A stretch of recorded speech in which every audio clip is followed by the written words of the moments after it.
A paz, para os que estão a ver este vídeo, hoje damos continuidade ao estudo bíblico. Estamos no Evangelho segundo João, capítulo 14, e hoje começamos o capítulo. Am, e também hoje é o último estudo que fazemos neste ano, e já depois nos veremos em janeiro. Eh, Muito bem. Ya sabemos a dinámica y nos vamos a distribuir un versículo cada. Vão ser duas rondas. Na primeira ronda é só para ler e na segunda é para fazer perguntas e comentários. O versículo um vai ser a Elda, o 2 a irmã Paula, o 3 o Lucas e eu o 4. Se entretanto chegar a irmã Rebeca, eu vou fazer o 5 e ela seria o 4. Então vamos começar. Um. Não se turbe o vosso coração. Credes em Deus, crede também. Na casa de meu pai há muitas moradas. Se assim se não fosse assim, eu vos teria dito, pois vou preparar-vos lugar. E se eu for e vos preparar lugar, virei outra vez e vos levarei para mim mesmo, para que onde eu estiver, estejais vós também. Mesmo Mesmo vós sabeis para onde vou e conheceis o caminho. Perguntas e comentários. Um. E o Senhor Jesus está a dizer algo muito bonito, muito importante. É palavras que para o nosso coração podem ser de ajuda em muitos momentos, de confiarmos que Jesus está conosco, o Espírito Santo, e, e que tenhamos fé de que Ele entende, Ele compreende a nossa dor, o nosso sofrimento, e mesmo assim Ele está conosco. Muito bem. Aqui, quando fala turbe, é o mesmo verbo que vemos nas últimas semanas com o Senhor Jesus, que quer dizer que, sem conjugar, é tarasso, que quer dizer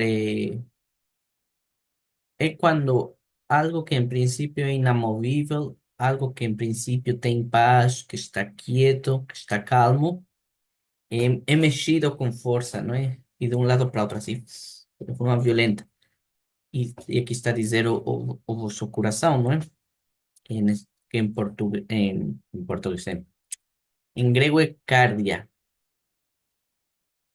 não é? Aqui está cardia, que não é só é coração fisicamente, sino é a nossa vontade, não é? A nossa parte emocional, não é? E até se pomos atenção aqui, não está diretamente a falar da ansiedade nem da angústia, mas, por exemplo, a ansiedade e a angústia podem causar este estado, né, de ter o coração assim como descreve aqui o versículo. É um dos versículos que nos orienta o que fazer, não é? E olha aqui, o Senhor Jesus está a falar no imperativo. Da mesma maneira que nas cartas de Paulo, onde realmente fala sobre ansiedade, e é também um imperativo de parte do Senhor Jesus, que não devemos ficar assim, não é? E nas duas vezes, tanto aqui como com Paulo, nas cartas de Paulo, logo depois de o Senhor Jesus dar uma ordem, um imperativo, tem aqui um ponto e vírgula, e não nos deixa só com um mandato e nós temos de fazer, não é? Não, não. Sempre tem ponto e vírgula e nos diz o, o que fazer para cumprir. Como é que conseguimos a chave, não é? E aqui, se credes em Deus, crede também em mim. em quem? No Senhor Jesus, né? Que também é Deus. Está a falar dele e do Pai, né? Mas que são Deus. E do Espírito Santo, naturalmente. Mas vamos lembrar uma coisa aqui. Quando fala credes, está a utilizar conjugado o verbo pistis. No caso, conjugado é pisteuete, né? E lembremos o que quer dizer pistis. Pistis quer dizer crer, sim, também confiar e ser fiel. E faz muito sentido, né? Quando nós, como crentes, começamos a ter ansiedade, angústia, o que fala aqui o verbo taraço, não é? Aquela agitação, assim, de repente, eh, temos de confiar em Deus. Então, o que está a dizer aqui não é só credes em Deus, sino confia, né? Confias em Deus, acreditas nele, confias nele, confia também no Senhor Jesus, crê no Senhor Jesus. Y la está. Claro que nas cartas de Pablo fala un poco más de que nós podemos entregar estas coisas, estas angustias, en oração a Deus, pedir ao Espírito Santo, não é? E diz lá que o Espírito Santo nos vai dar essa paz que excede todo o entendimento. E isso é o que nos vai dar o alívio e a cura, não é? Essa paz. Muito bem, continuamos. Versículo 2.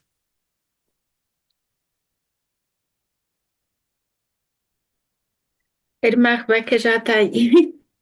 Ah, Paz, É, paz. paz. Glória a muito Deus bem. por todos. Irmã Rebeca, quando sejas o momento, você vai ler o versículo 4. Ok, sim, sim. Estamos no 2. Versículo 2. Assim, aqui no versículo 2, não é? Jesus continua a falar e ele diz que na casa do meu pai há muitas moradas. Depois, então, como o Lucas, como o Ivan estava a dizer, tem ponto e vírgula, não é? E ele explica, ou como estava a explicar em cima. Porque ele diz que se não fosse assim, eu vou teria dito, depois vou preparar o lugar. Pronto, aquilo que eu entendo aqui, a casa do Pai é na eternidade, não é? É a morada que Ele está a preparar para nós. E pronto, é assim, aqui eles, para quem ele está, eles já estão salvos, não é? Porque ele depois também mais abaixo ele vai dizer que vós já estáis salvos pela palavra que vos tenho falado, não é? E ele aqui. ah, Sim, ele está a preparar um lugar na eternidade, no céu, não é? Na casa do Pai, onde nós vamos poder estar na eternidade com Jesus. E, e é Ele que está a preparar esse lugar, não é? Porque Ele deu a vida, Ele salvou-nos e pronto, é isso que eu entendo. Não, sei que é uma coisa muito boa, né? Ele está a fazer, a preparar-nos um lugar e a morada, a gente sabe que é uma morada de ouro, não é? Assim, as casas não é como aqui na Terra, é tudo Paulo, quando lá esteve, ele não teve palavras para descrever o que lá viu e aquilo que Jesus está a preparar é uma coisa que nós não, o nosso entendimento humano não consegue imaginar.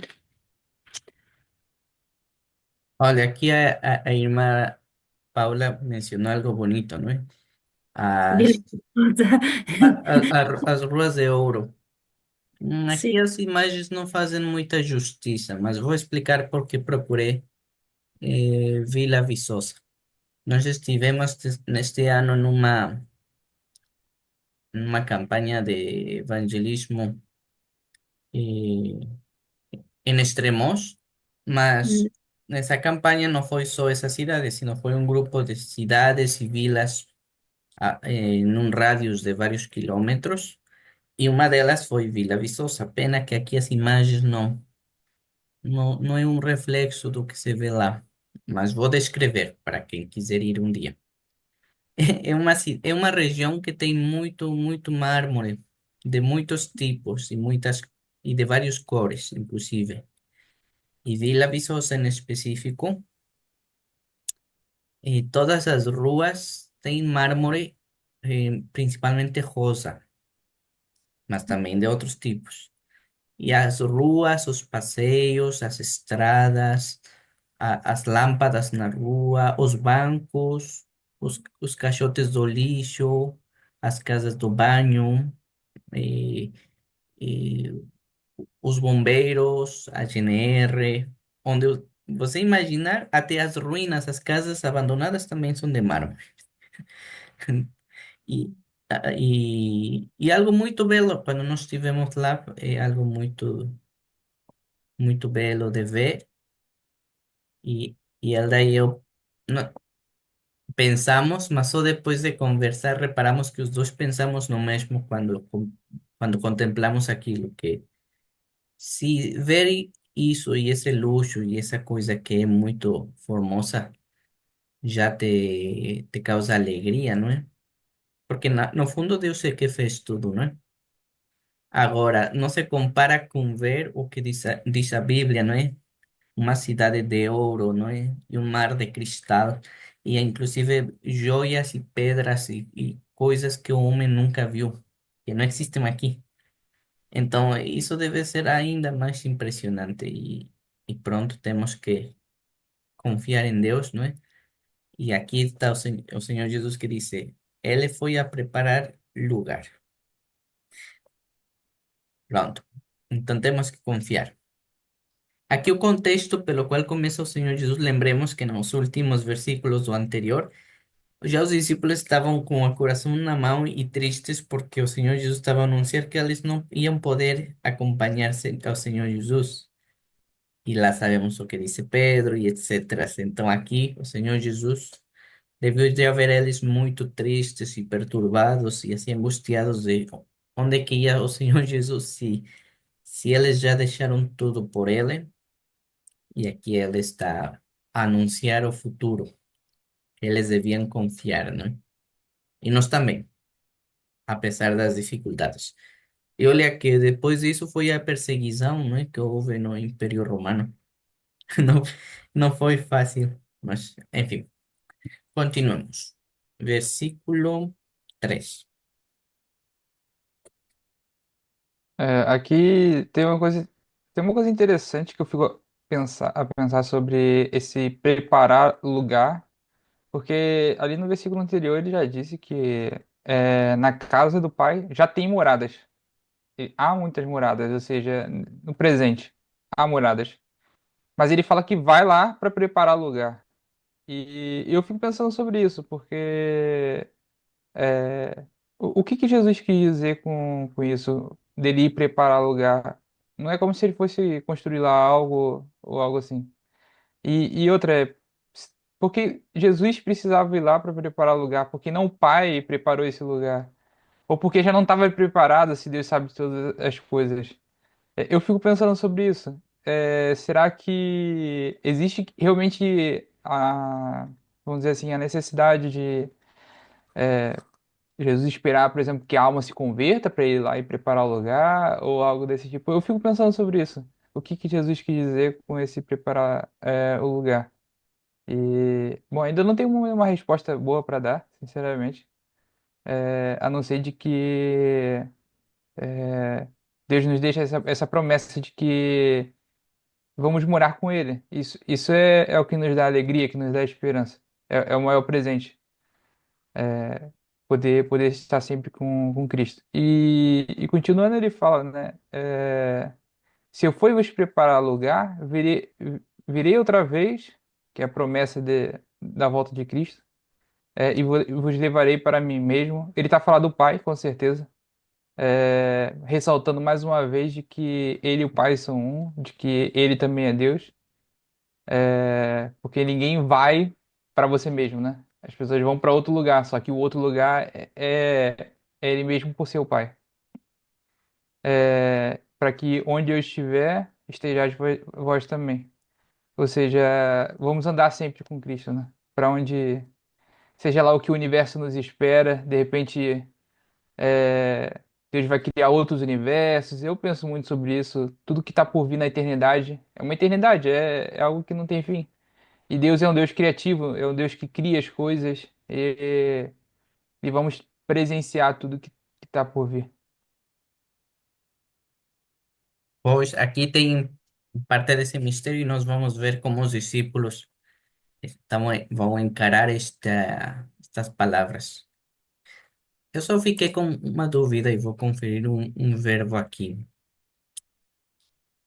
Se for algo interesante, eu já digo, mas em princípio eu vou ver assim rápido, para não demorar muito.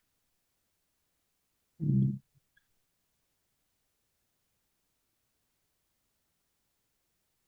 Então, este é o verbo que quero ver. É o verbo que utiliza para preparar. Hum,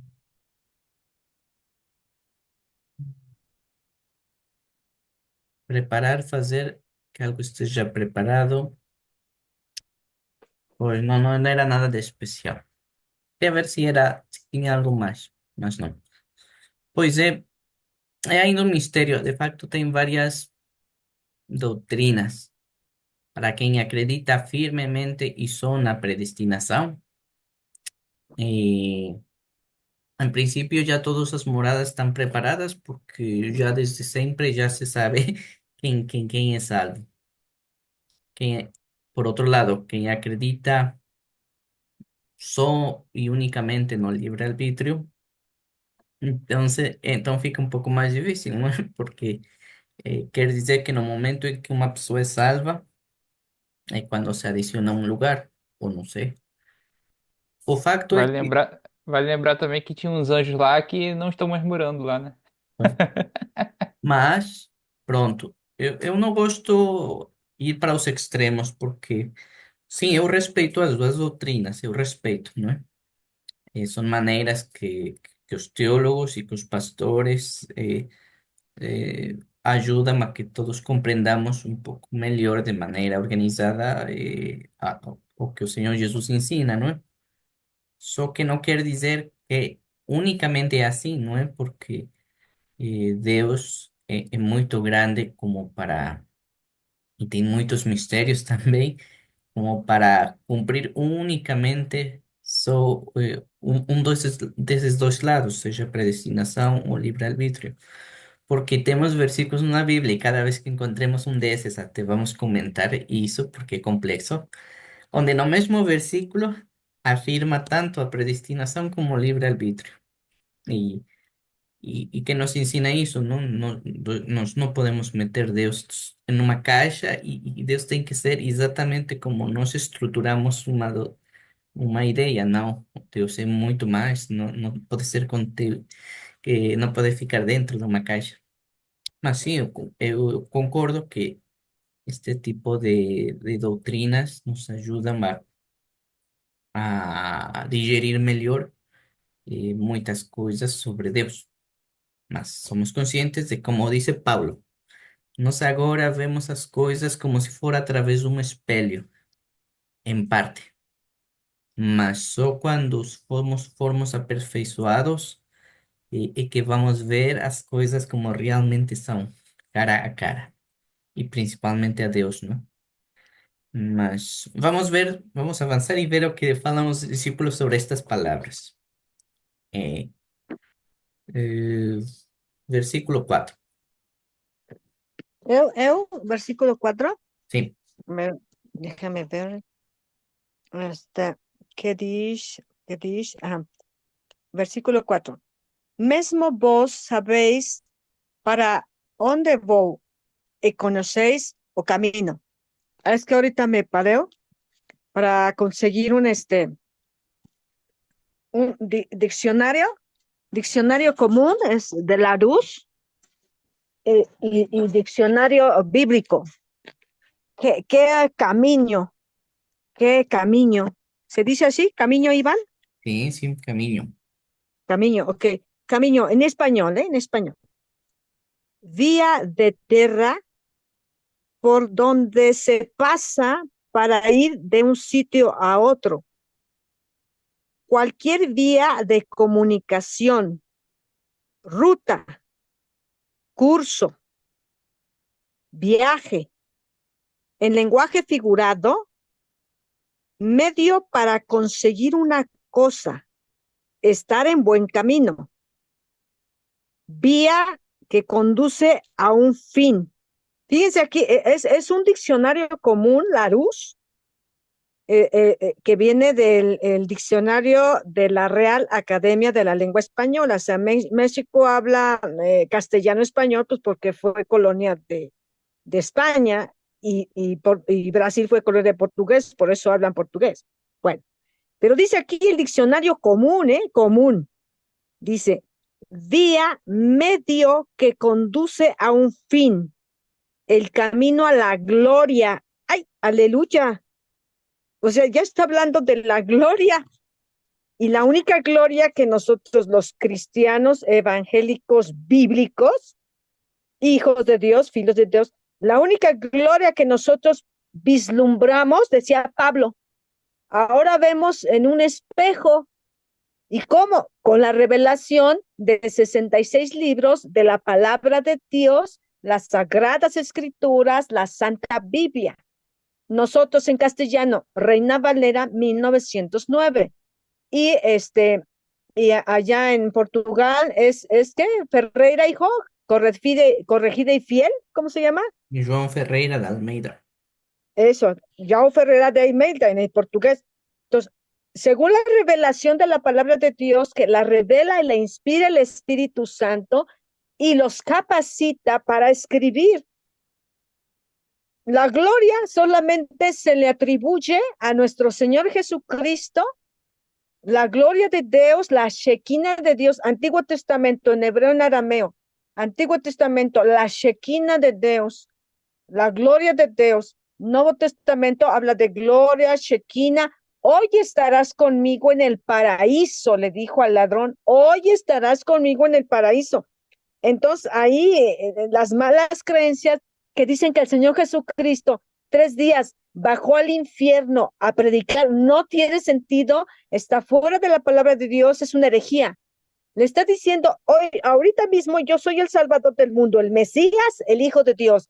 Y ahorita que el cuerpo muera, el cuerpo va a morir crucificado, pero hoy estarás conmigo en el paraíso. Le está diciendo, ahorita vamos a ir al paraíso y te vas conmigo.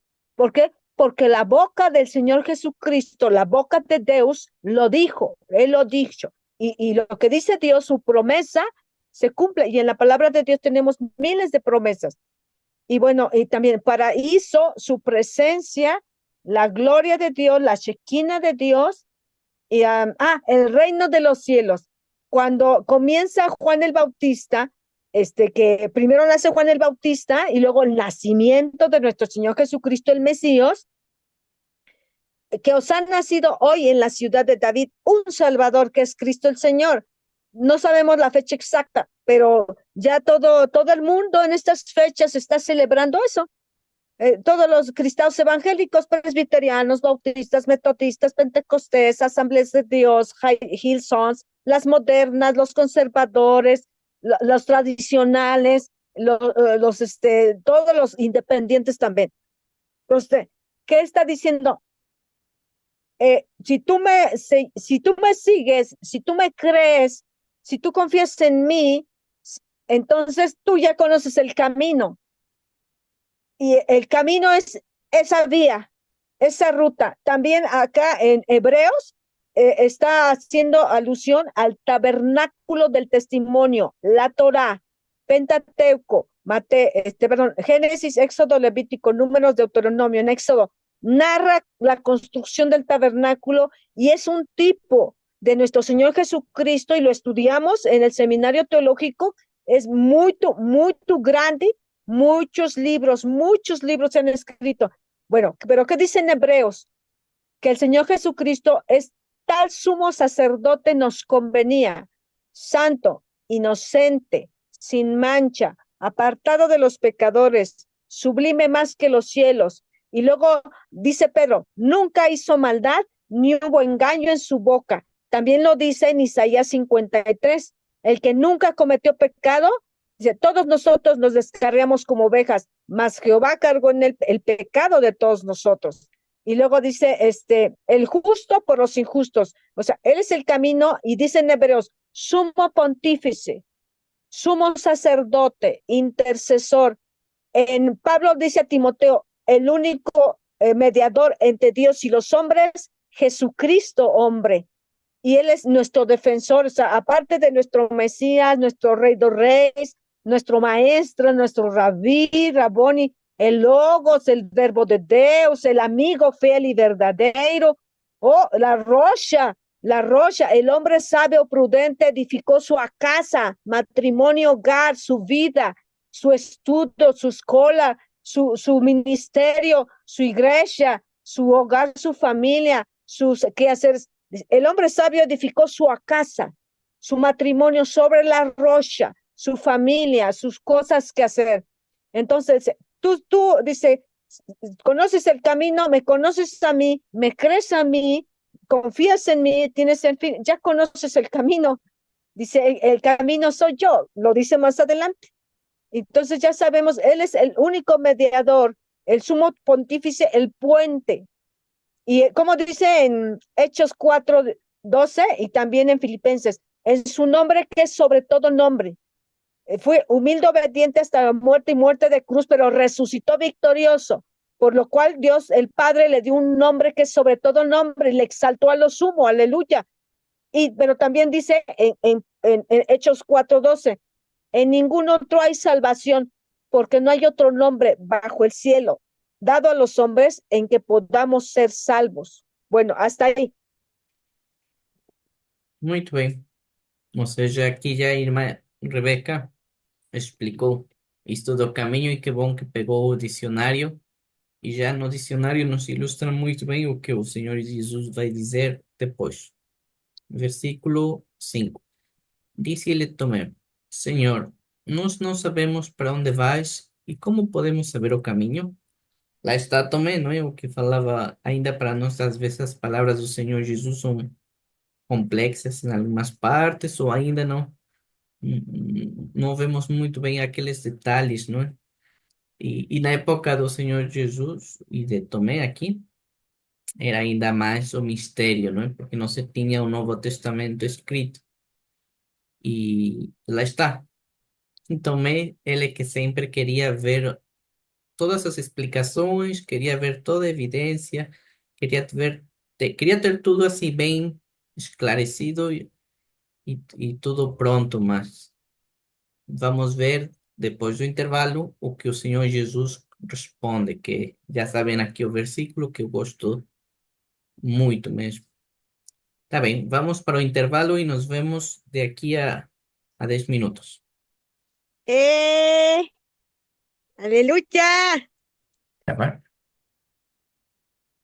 Rapaz, já voltamos do intervalo e tínhamos ficado no versículo 5. Agora vamos nos distribuir outro bloco de versículos que seria o 6, ah, o Lucas, o 7 a irmã Paula, 8 a Elda, 9 a irmã Rebeca e 10, se houver tempo, vou ser eu. Se tanto não der tempo, vemos até onde chegamos. Então vamos começar.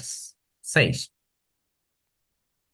Disse-lhe Jesus: Eu sou o caminho e a verdade e a vida. Ninguém vem ao Pai senão por mim. Sou eu? Sim. Se vós me conhecesseis a mim, também conheceríeis a meu Pai. E já desde agora o conheceis e o tendes visto.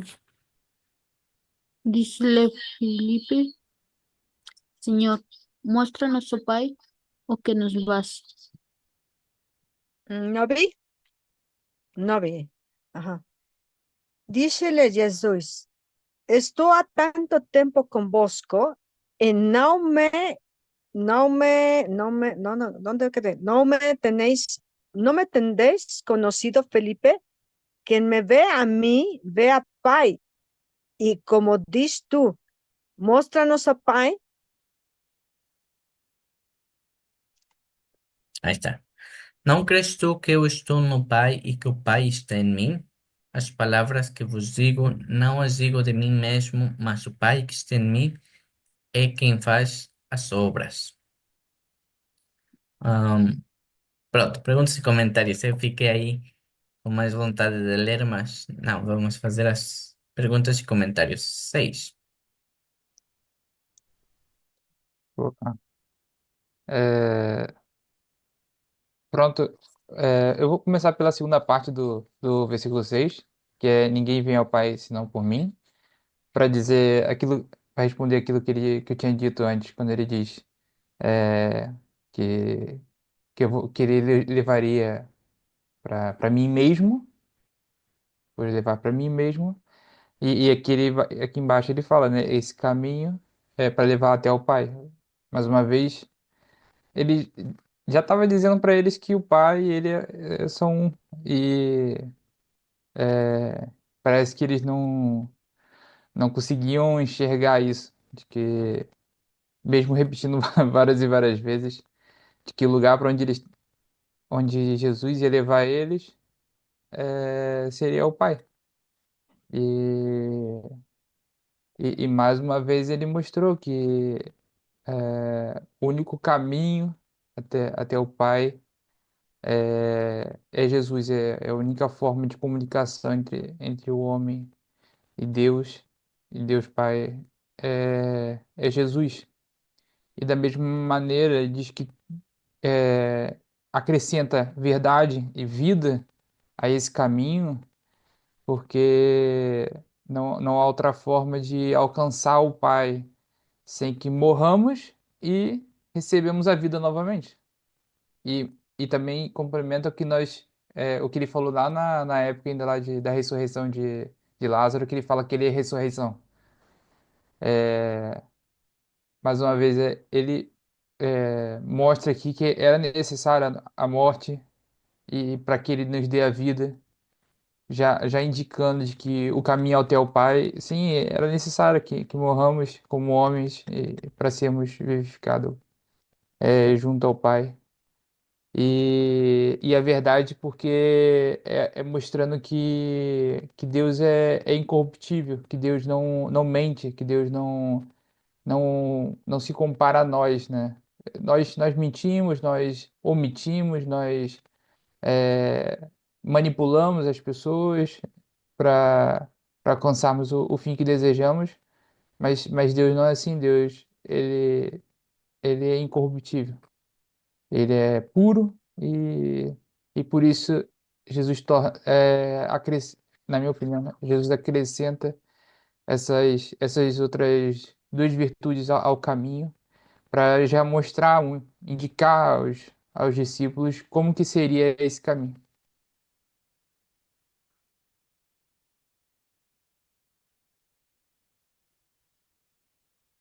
Muito bem. Este versículo gosto demais.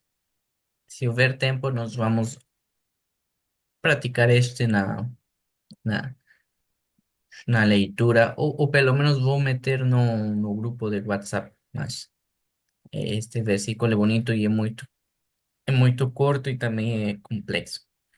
Muito bem, versículo 7. E no 7 diz, pronto, Jesus continua, não é, a falar, e ele depois põe aqui a hipótese, vós me conhecesseis a mim, também conhecereis a meu Pai. Sereis. E depois tem aqui o tal ponto e vírgula, né, como explicou e bem, depois ele dá a explicação. E já desde agora o conheceis e o tendes visto. Aqui este versículo mostra-nos Jesus como Deus, não é? Ele aqui se afirma como Deus, porque ele também é Deus. E então, assim, quem conhece a Jesus conhece o Pai, porque ele e o Pai é um só, não é? Por isso é que ele diz, e desde já agora o conheceis e o tendes visto, porque nós sabemos que no nosso corpo nós não podemos ver a Deus. Nós podemos ver a Deus em Jesus porque ele está feito humano como nós, né? Está 100% Deus e 100% homem. Por isso é que eles o têm visto, não é? Porque eles veem a Jesus.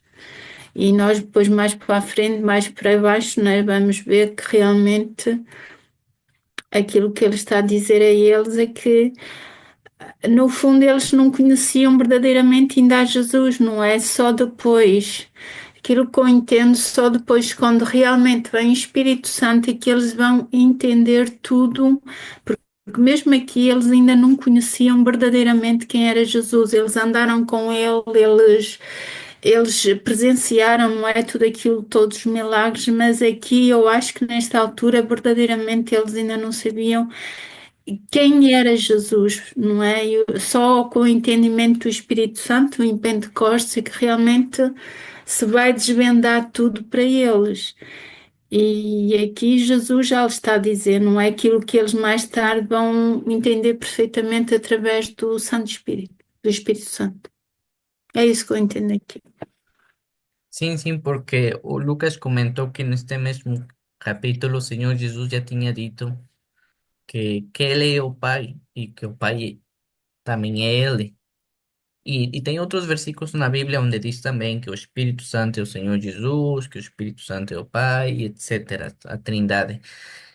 Mas também neste Evangelho de João, também muitas vezes o Senhor Jesus já tinha falado isso de muitas maneiras, e até vários deles por separado também já tinham reconhecido que era verdade, até por revelação do Espírito Santo, mas ainda assim faltava algo, ou meio que se esqueciam, ou se confundiam, ou coisas assim, não é?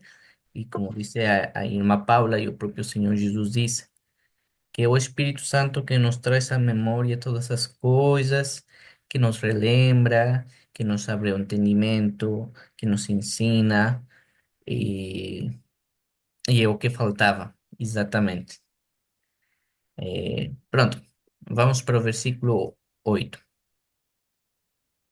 ¿Hoy tú quién es? Elda. Elda.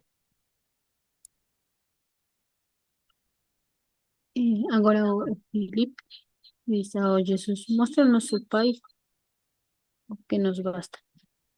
Como se eles ainda não tivessem conhecido o Pai, ao Deus, que era o próprio Senhor Jesus. E,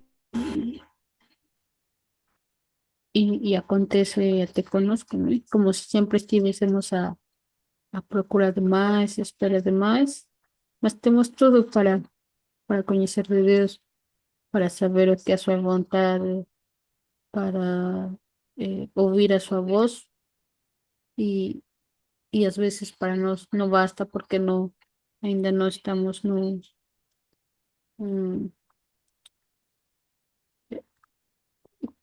com a direção do Espírito Santo para chegar lá.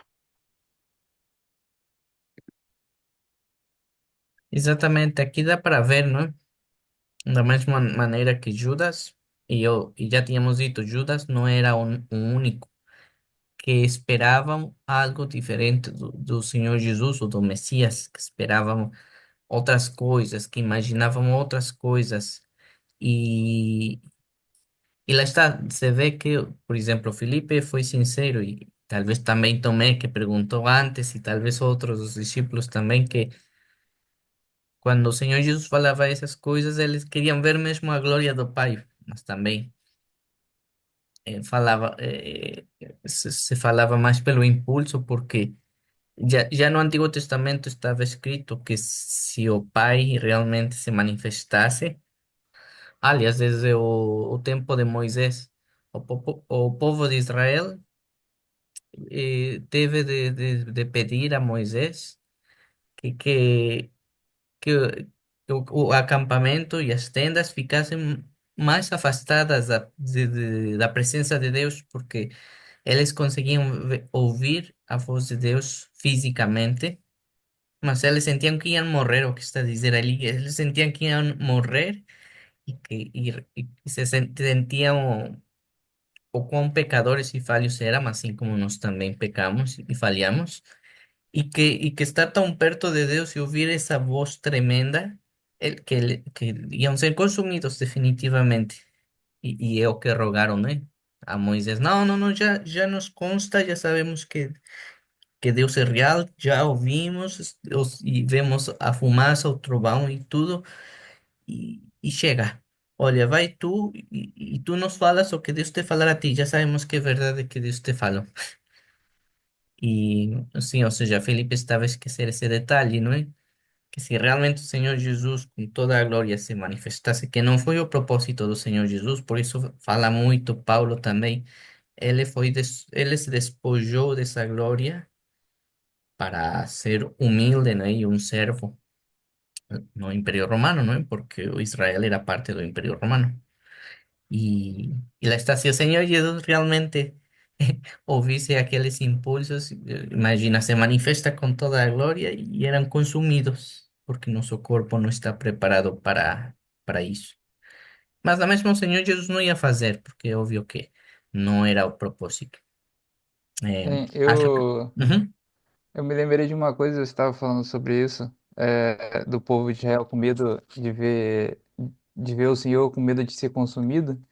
E eu me lembrei de uma coisa que aconteceu há muitos anos. Eu ainda era criança ainda, indo para adolescência, e eu ainda não tinha me convertido ainda. Eu ia para a igreja, porque sempre acompanhei com meus pais, mas eu ainda não conhecia o Senhor Jesus ainda, é, de forma íntima, né, de ser batizado com o Espírito Santo e ter essa intimidade com Cristo. E eu lembro que foi um profeta lá na igreja e ele revelava muito as coisas que da vida lá dos irmãos e até revelava o pecado deles publicamente. E eu morria de medo, eu morria de medo, morria de medo. Quando eu ficava sabendo que esse homem ia lá na igreja, eu às vezes ia lá pro lado de fora, porque eu ficava pensando, imagina se esse homem, se Deus revela para esse homem os meus pecados e fala publicamente para todo mundo. E, e olha que eu era uma criança, tipo, a maior parte dos pecados que eu cometi na minha vida foram bem depois disso, e mesmo assim eu tinha um temor muito grande de que Deus ia mostrar para o mundo os meus pecados. E às vezes me vinha também o temor do próprio Deus saber os meus pecados. E é muito interessante como que é aterrorizante quando você ainda não conhece a Deus e sente esse medo da exposição dos seus pecados. E é o que Deus podia fazer com aquele povo. Eu acho que por isso eles sentiam tanto medo assim de Deus. E eu senti também, assim, naquela época, um pavor muito grande mesmo. Eu chegava a tremer perto daquele homem. E depois, quando eu me converti e aceitei o Senhor Jesus, e confessei todos os meus pecados diante de Deus, eu me sentia como se eu já estivesse nu diante de Deus. De tudo, eu deixava transparente para o Senhor tudo que eu sou. Mas como eu já tinha tanta confiança já em Cristo, eu já não sentia mais aquele medo. E depois, quando eu tive experiência de ouvir a voz de Deus nitidamente, como vocês falam comigo, eu ouvi a voz de Deus, eu não senti, apesar de que foi como um trovão, assim, mas fora isso, eu não senti o medo que eu sentia naquela época, porque a intimidade que eu tinha com Deus já me trazia paz. A voz de Deus me trazia paz. E eu acredito acho que por isso que Filipe talvez não teve esse medo de chegar para Jesus e falar, mostra o Pai, como o povo lá no Egito tinha esse medo. Imagina, o Felipe provavelmente tinha consciência de que se ele visse o pai, talvez ele fosse consumido. Mas ele não tinha esse medo, porque acho que já estava tão próximo de Jesus, já estava tão próximo de Deus. Talvez ele não se apercebia disso, mas acho que no interior sim. Ele já estava muito próximo de Deus, ao ponto de não ter medo, de se expor diante de Deus. É isso. Muito bem, aqui vamos ver o que Jesus responde ao Filipe y vamos ver o que o Senhor Jesus viu em Filipe quando ele perguntou isto. Então é a vez da irmã Rebeca, o versículo 9. Versículo 9. Dícele Jesús, estoy a tanto tiempo convosco y no me tendéis conocido. Felipe, quien me ve a mí, ve al Pai. Y como dices tú, Móstranos, oh Pai. Bueno, ya lo habían mencionado en Juan, o sea, estamos estudiando el Evangelio de nuestro Señor Jesucristo según Juan, Juan el discípulo amado. Y en Juan 10:30, Juan 10:30, ¿qué dice? Dice, aquí está falando nuestro Señor Jesucristo, está falando, y dice, eu e o Pai somos Y también en Joao 1:18 dice, ninguém jamais vio a Deus. Y luego, en español, a Dios nadie le vio jamás. El unigénito Hijo que está en el seno del Padre, Él le ha dado a conocer. Pero aquí, la Biblia que yo me traje de allá de Portugal, de Braga, que dice, ninguém jamais vio a Deus. O Filho unigênito que está no seio do Pai é quien reveló. Entonces, ya también hermano Iván, profesor Iván, ya explicó el Antiguo Testamento cuando Dios se manifestaba no solo al pueblo de Israel, o sea, Pentateuco, la Torá, la ley de Dios en el monte Sinaí, sino también cuando se le aparece el varón vestido con lino fino, limpio y resplandeciente, se le aparece a Ezequiel en las visiones, la parucía, la manifestación de Dios, la epifanía, y también a Daniel. Y también se le aparece a Pablo camino a Damasco, y todos los que iban con él caen al suelo. Y dice que le habló en una lengua, y también dice, hay 3 narraciones en el libro de Atos, de Hechos. Entonces, primero lo narra Lucas y luego Pablo se lo narra su conversión a Félix y a Agripa. Y Agripa le dice, por poco me convences de ser cristiano, me persuades. Y también cuando regresa a Jerusalén, dice la concordancia de los libros del Nuevo Testamento, que después de 14 años regresa a Jerusalén. Y entonces él se defiende delante del concilio, del Sanedrín, de los sumos sacerdotes, de los fariseos y de los ancianos. Bueno, y también en la isla de Patmos, a Juan, el discípulo amado, se le aparece el varón de lino fino, limpio, resplandeciente. Y es verdad, el perfecto hombre, perfecto Dios. ¿Cómo dicen Hebreos 1:1? Dios el Padre, dice, habiendo hablado muchas veces, de muchas maneras, a nuestros padres por los profetas, ahora dice en este tiempo, nos ha hablado por el Hijo, a quien constituyó heredero de todo y por quien hizo también el universo, dice, y que sustenta todo el universo con la palabra de su poder, aleluya. Entonces, si el Señor Jesucristo, el Padre, el Espíritu Santo se nos manifestaran así como son, todos sus atributos divinos, omnipotente, omnipresente, omnisciente, perfecto en eternidad, en infinidad, perfecto en la verdad, perfecto en la vida, perfecto en amor, perfecto en gracia, perfecto en misericordia, perfecto en sabiduría, perfecto en ciencia divina, perfecto en inteligencia. Si Él se nos manifestara así, caeríamos, dice que Pablo, Ezequiel y Daniel y también Juan en la isla de Patmos, dice que cayeron así como muertos, pero que el mismo varón, nuestro Señor Jesucristo, en la manifestación, les tomó de la mano, les reconforta, les pone la mano encima, los toca y le dice, levántate, levántate, siempre nos está diciendo, levántate, levantaos, arise and shine, levántate y resplandece. Entonces, ¿cómo es posible que él dice, el que me ha visto a mí, ha visto al Padre?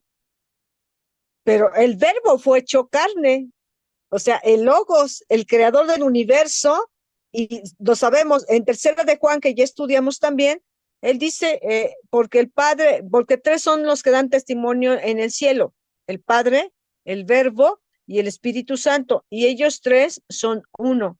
Entonces, para ellos era difícil comprender eso, como para nosotros difícil es comprender después de 8.000 años, después de 6.000 años, después de 4.000 años, después de 2.000 años, que se fue estructurando el canon de la palabra de Dios, cómo esa revelación de Dios, cómo esa inspiración, cómo los fue guiando Dios a revelarse como el Padre, Señor Jesucristo, Espíritu Santo, el Hijo de Dios, el Mesías, el Salvador del mundo. Para nosotros también es difícil entender la Trinidad. ¿Quién la puede entender? Ningún teólogo, ningún pastor, evangelista, misionero, en ningún tiempo. O sea, nuestra mente, alma, mente, corazón, cuerpo, nuestro cerebro es limitado. Dice en los profetas Daniel, Isaías y David en los Salmos, que los seres humanos y la Tierra, mundo, planeta Tierra, son considerados como lo que no es y como nada. ¿En qué? En el universo de Dios, en el infinito, en el cosmos. Entonces, Dios dice también en Salmo 115, 113, Jehová se humilló a mirar a los cielos y a la tierra. El verbo fue hecho carne y fue humilde y obediente hasta la muerte y muerte de cruz. O sea, ¿quién puede entender ese misterio? Decía Pablo, oren por mí para que me sea dada palabra en las cartas, en su predicación, enseñanza, en su evangelismo, en su ministerio, en la doctrina, dice, para que me sea dada palabra para, dice, hablar de él, ¿de quién? Del Señor Jesucristo, dice, como él es digno, como él lo merece, que Dios me dé palabra para explicarles. Pedro le dice en una de sus cartas, y ya sabemos con esa sabiduría que Dios le dio a Pablo, esa sabiduría que recibió Pablo, como dice en sus epístolas, en sus cartas, nos ha hablado de este misterio, de esta revelación, del Hijo de Dios, del Salvador del mundo, del Mesías, el Señor Jesucristo. Entonces, Pedro también reconocía que Pablo tenía una sabiduría, inteligencia que venía de parte de Dios. Y bueno, hasta ahí, hijo, hasta ahí. Muito bem, exatamente, ou seja, só foi possível ver diretamente Deus quando o Senhor Jesus se fez homem, porque para o ser humano é impossível. Mas lá está, agora através dele é possível, apesar de que os discípulos não compreendiam isso. Para nós, pronto, nós agora contemplaríamos o Senhor Jesus, e digo porque já houve pessoas que chegaram a ver o Senhor Jesus, seja em sonhos, como falou, ou visões também, como falou a irmã Rebeca, que tem vários personagens bíblicos, incluindo este João, este daqui que escreveu este evangelho. E a maioria que em visão vê o Senhor Jesus cai assim meio morto, né? Como quando apareceu Paulo. Mas também o próprio Senhor Jesus dá a ordem de levanta-te, não é? E essa ordem tem poder e nos fortalece. Bom, no caso dos que presenciaram ao Senhor Jesus, não é? E a nós nos tocaria ver assim na glória dele, porque ele já foi glorificado. Os discípulos foram os que conseguiram ver Jesus e conviver ele quando se tinha despojado da glória dele. Como é isso e as características, só um dia vamos saber, porque é bem difícil, né, compreender como é que Deus se despojou da glória dele e não sei quantas e até que ponto, e isso é um mistério ainda ao pormenor, não é? No geral, temos a ideia. Vamos ao versículo 10. Não crees tu que eu estou no Pai e que o Pai está em mim? Lá está. O Senhor Jesus já está por em causa todas as coisas do Filipe. Mas é assim mesmo também quando nos pedimos ao Senhor Jesus, ao Espírito Santo, crescer, compreender mais a palavra, conhecer mais Ele, também nossa própria fé é testada, não é? Inclusive quando tomamos a ceia do Senhor, diz Paulo, não é? Examine-se cada um a si próprio. Então, nossa fé é testada, o que pensamos e o que cremos e o que fazemos. E lá está, primeiro, pergunta. E não me tendes conhecido, ou seja, não me conheces. E segunda pergunta, como me falas? Mostra-nos o Pai. Não crees tu que eu estou no Pai e que o Pai está em mim? Que está por em causa tudo, também como Pedro, ah, me amas? As 3 vezes que pergunto para ele, me amas? Está por em causa porque está a testar e ele é o único que é com essa autoridade de testar as pessoas, porque ele é o juiz, não é? E outra coisa que eu não quero esquecer, quando Paulo escreve que o Espírito Santo nos redargui, já tínhamos estudado em uma das cartas de Paulo, que essa palavra redarguir quer dizer, como falou Lucas, talvez ele não estava naquele estudo, mas Lucas mencionou isso, redarguir quer dizer expor o que está oculto. Então, o Espírito Santo realmente faz isso conosco, vai expor nossos defeitos e erros, e principalmente quando nós não somos conscientes disso, porque às vezes não somos conscientes e estamos lá em pecado e não queremos saber, nem compreender, nem aceitar, ou estamos na ignorância total, não é? E isso é redarguir. Mas continuemos. As palavras que eu vos digo, não as digo de mim mesmo, mas o Pai, que está em mim, é quem faz as obras. Lá está, novamente. O Pai estava realmente com eles. Ou seja, que coisa tremenda. O João se encostou no peito do Pai, porque o Pai e o Senhor Jesus são um, no, no, no Criador, não é? É uma coisa assim. Se alguém falasse isso para Moisés, ele realmente desmaiava na hora, porque Moisés, mesmo que ele realmente conviveu tanto com o pai, ele não conseguiu ver diretamente de frente o pai, só as costas, não é? E depois de insistir muito, assim como Felipe insistiu ao Senhor Jesus. E, e se alguém falasse para Moisés da altura, não é? Isso de encostar-se no pai. Não, Moisés não, ficaria quase louco, porque é exatamente algo tremendo, né? E pronto. Não as digo de mim mesmo, mas o Pai que está em mim é quem faz as obras. Lá está. É o Pai, e é o Senhor Jesus também. Crede que estou no Pai, e o Pai em mim. Crede, ao menos, por causa das mesmas obras. Lá está. Os dois fazem o mesmo, quer dizer que são iguais.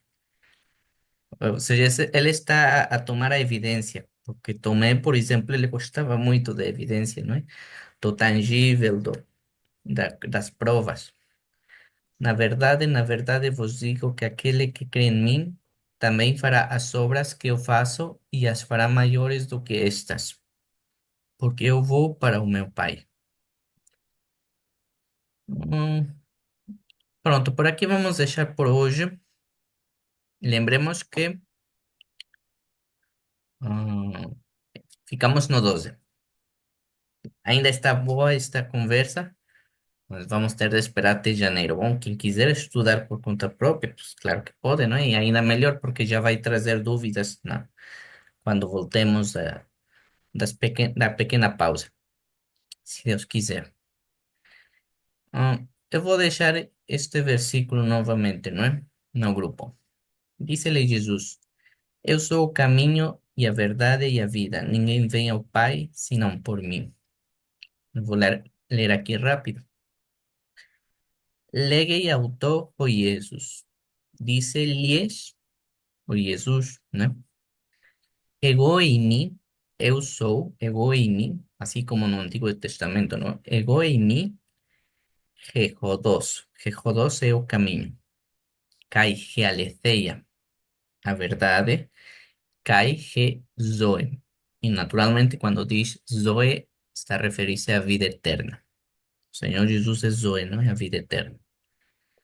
Udeis ergetai. Ninguém vem proston patera para o Pai ei me diemu, senão através de mim, senão, porque ele, exato, ele é o meio, a porta, a comunicação, a ponte, não é? A única maneira de ir para o Pai, ou aproximar-se ao Pai, a Deus, não é? E ao Espírito Santo também, é Deus. Muito bem, é isso. Pena que temos pouco tempo, mas eu vou meter no grupo aqui e depois mando o áudio. E Ok.